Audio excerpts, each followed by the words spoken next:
Bonjour à tous et bienvenue dans ce Morning Bull Live. Nous sommes le 5 décembre 2022 et ça n'a pas l'air très simple ce qui est en train de se passer sur les marchés financiers parce que on est un petit peu perdu. On est un petit peu perdu parce qu'on avait cru comprendre comment ça allait se développer ces prochains temps et puis finalement avec les chiffres de vendredi, on se dit que finalement ça sera peut-être pas aussi simple que ça et qu'il faut tout repenser ce qu'on avait prévu de penser pour les prochaines semaines.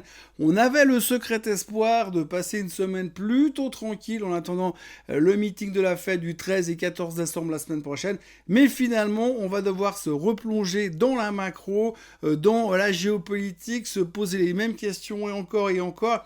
Et je suis pas sûr que ça va être super intéressant et super motivant parce que entre vous et moi, je crois que tout le monde en a ras-le-bol de ces thématiques d'inflation, de récession, de hausse des taux, de savoir si on est dovish ou on est hawkish.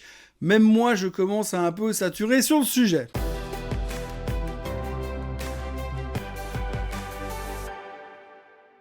Donc oui, vendredi dernier, nous avons eu les chiffres de l'emploi. On attendait 200 000 créations d'emplois et c'est sorti à 263 000. C'est la 7e fois que l'on est en dessous de la réalité. C'est la 7e fois de suite que les analystes anticipent des moins bons chiffres que la réalité.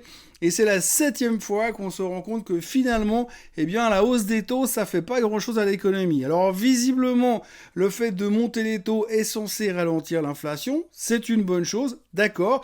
Mais il semblerait globalement que l'économie elle-même n'a pas reçu complètement le mémo. Donc on a avisé qu'il fallait que ça commence à ralentir. Mais finalement, l'économie elle-même ne ralentit pas. Et à l'intérieur de ces chiffres de l'emploi qui ont été publiés vendredi dernier, ce qui est assez intéressant, c'est que la masse salariale est en train d'augmenter. Donc non seulement on engage plus que prévu, non seulement on crée plus d'emplois que prévu, mais en plus on paye mieux les nouveaux emplois qui sont créés ces derniers temps. Donc ça, alors à moins que j'ai raté un truc en économie, c'est quand même plutôt inflationniste.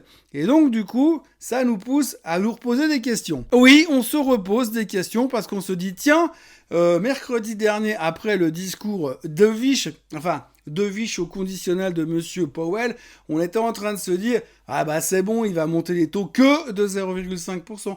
Mais avec les chiffres de l'emploi de vendredi, on se dit mais alors finalement, cette économie, elle ralentit pas vraiment, ou elle ralentit seulement sur un coin, sur une partie, et donc on se repose des questions. Peut-être va-t-il devoir monter quand même les taux de 0,75%, et c'est pas du tout ce qu'on avait prévu vendredi matin. Donc le marché s'en sort bien pour l'instant et refuse de baisser, ce qui est une bonne nouvelle.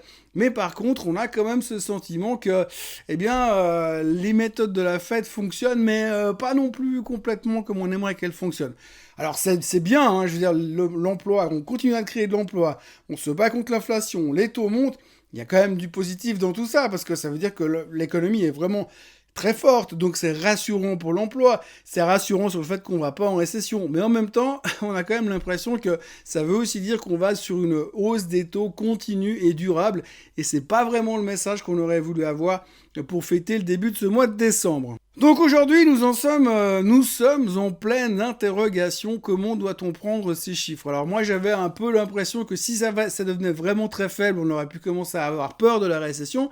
Mais pour l'instant, on a plutôt peur de la continuité de la hausse des taux. Et ça nous arrange pas forcément. Ça nous arrange pas forcément parce que on voit quand même qu'il y a de plus en plus de ralentissement du côté du marché immobilier. Et je suis pas sûr qu'une hausse continue des taux, encore 0,5% ou 0,75% en décembre, encore une nouvelle hausse en janvier, ne va pas forcément arranger les bidons du marché de l'immobilier. Je trouve assez hallucinant que pour l'instant, les gens s'en désintéressent complètement, mais on voit quand même que le taux de maisons sur le marché est en train d'augmenter. La durée sur combien de temps les maisons sont sur le marché, ça augmente aussi. Je parle des États-Unis, bien sûr. Mais surtout, moi, ce qui me fait un tout petit peu peur, c'est une nouvelle qu'on avait déjà eue la semaine dernière.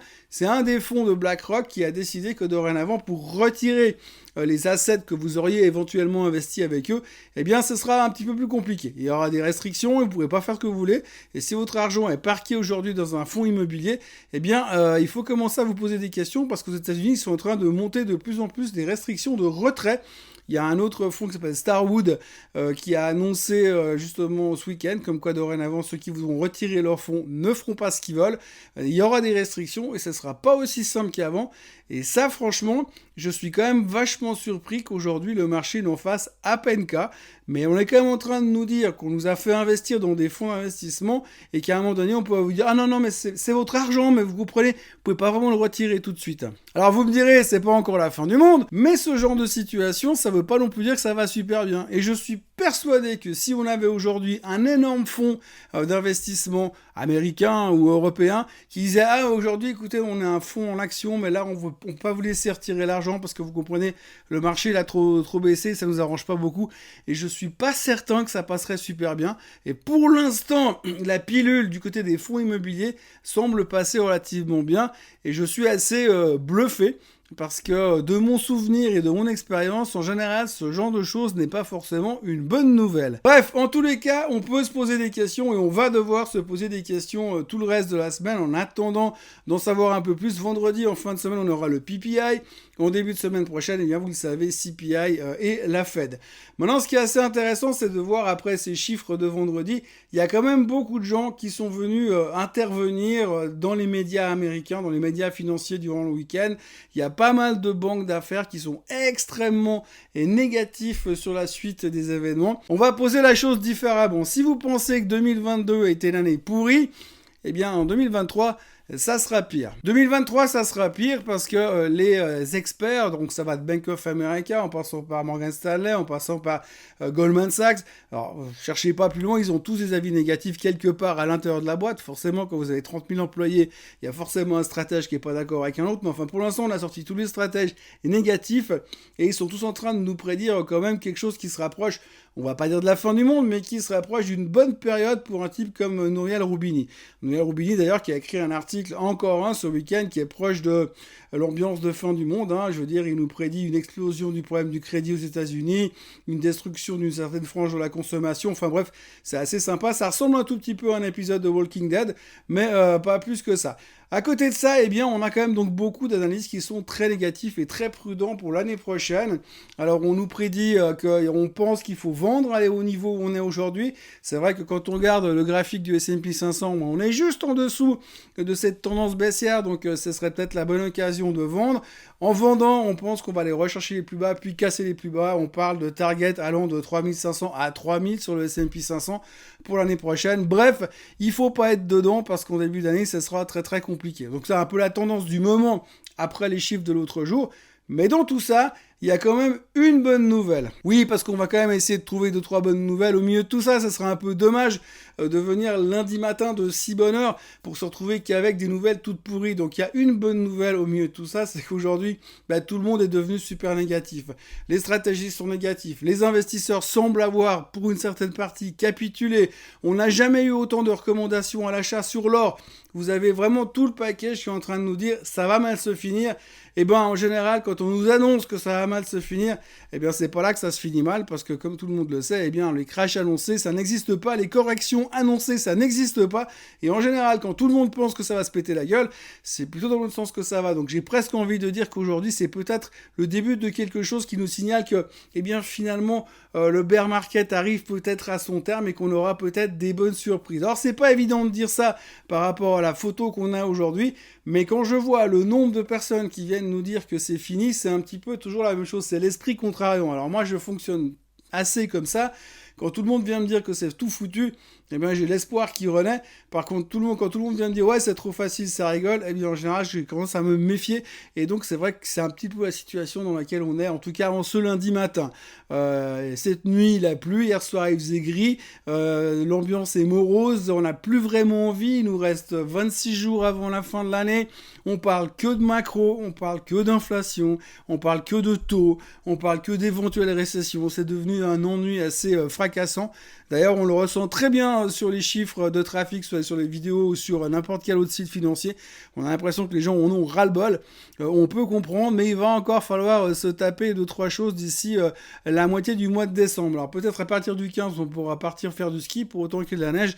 Mais d'ici là, il va encore falloir se taper 2 discours de Madame Lagarde cette semaine, qui n'est pas encore en black period. Je tiens à le préciser, Madame Lagarde a encore le droit de parler avant la black period, avant le prochain meeting de la BCE. Par contre, tous les membres de la Fed qui nous ont agrémenté nos journées de marché ces derniers temps n'ont plus le droit de parler jusqu'à la semaine prochaine, jusqu'au 13 et au 14 décembre pour le prochain FOMC meeting. Donc ça nous fera un tout petit peu de vacances de ce côté-là et moins de choses à interpréter. On commence cette semaine en douceur, une semaine qui est déjà agrémentée par les nouvelles qui proviennent de Chine. Alors chiffres absolument dégueulasses sur les derniers chiffres du PMI, c'est une horreur, ils vendent plus rien, il n'y a plus personne qui leur commande des trucs pour fabriquer des gadgets là-bas puisque forcément ils sont tout le temps fermés.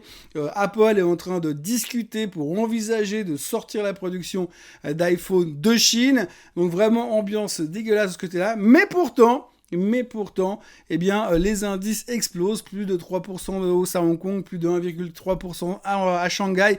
La raison principale, c'est qu'on a une xème rumeur comme quoi le gouvernement chinois pourrait relâcher les mesures anti-Covid et que ça va être la fête du slip en Chine. Enfin, donc de nouveau, tout le monde est positif. Le pétrole remonte à cause de ça, forcément. On est tout content. Alors c'est vrai on oublie toujours de dire le pétrole tant qu'il monte, c'est de bonnes nouvelles. C'est-à-dire que l'économie va bien et puis que les Chinois vont consommer. On oublie aussi un peu de dire que quand le pétrole il monte beaucoup, ça monte aussi à l'essence, à la pompe à essence. Donc si ça monte un peu à la pompe à essence, c'est inflationniste, c'est ballot, mais c'est comme ça. Donc aujourd'hui, on démarre la semaine avec des futurs inchangés, un bon démarrage de semaine sur la Chine. On espère qu'il n'y aura pas un autre truc qui va nous tomber dessus dans les 24 heures, parce que c'est quand même leur grande spécialité depuis une semaine. C'est un jour en haut, un jour en bas, un jour en haut, un jour en bas, tu sais pas où tu vas. Mais donc on attend de voir ce que va nous faire la Chine. Pour l'instant, on attend paisiblement de voir comment l'Europe va démarrer. On est sous des niveaux de résistance assez importants sur certains indices aux États-Unis. On a beaucoup de négativisme dans la presse, comme je vous l'ai dit. Donc ça peut être à double tranchant. Mais voilà, quand c'est évident, eh bien c'est souvent évidemment faux. Voilà, en ce qui me concerne, je vous souhaite une excellente journée, un très bon début de semaine. Et puis, comme d'habitude, on se retrouve demain matin à la même heure et au même endroit. Très bon lundi à tous. N'oubliez pas de vous abonner à la chaîne Swissquote en français. N'oubliez pas de liker cette vidéo. N'oubliez pas de partager cette vidéo. Et puis pour ceux qui sont intéressés pour les titres pétroliers, je vous signale que mercredi soir, en direct depuis chez Swissquote, on fera un webinaire sur les titres pétroliers avec Marco Restaldi, mon associé chez investir.ch. Les liens d'inscription sont en dessous de cette vidéo. Et nous, on se voit comme d'habitude demain matin. Allez, bye bye, bonne journée.